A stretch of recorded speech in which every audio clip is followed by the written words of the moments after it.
யாரு மாமனாருக்கு சப்போர்ட்டா ஒரு மருமக இருக்காரு. அவரு இது மாதிரி மாமா மாமா நான் ஒரு விளம்பரத்தால் அடிச்சு கொடுக்குறேன், இது வீடு வீடா போய் கொடுங்க, உங்களுடன் ஸ்டாலின் சொல்லி இந்த விளம்பரத்தாளர் கொடுக்கிறார். இத என்ன சொல்றாரு?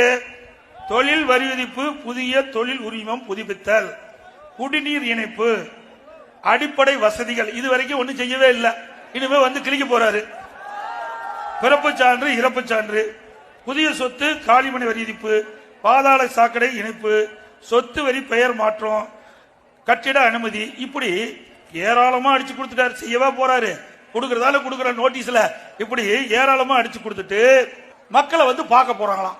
இந்த அதிகாரிகள்லாம் வீடு வீட வந்து கதவை தட்டி இதை கொடுத்து இந்த குறையெல்லாம் நீக்கிறோம் நீங்க சொல்லுன்னு சொல்லி உங்ககிட்ட வந்து விசாரிக்க வர இருக்காங்க.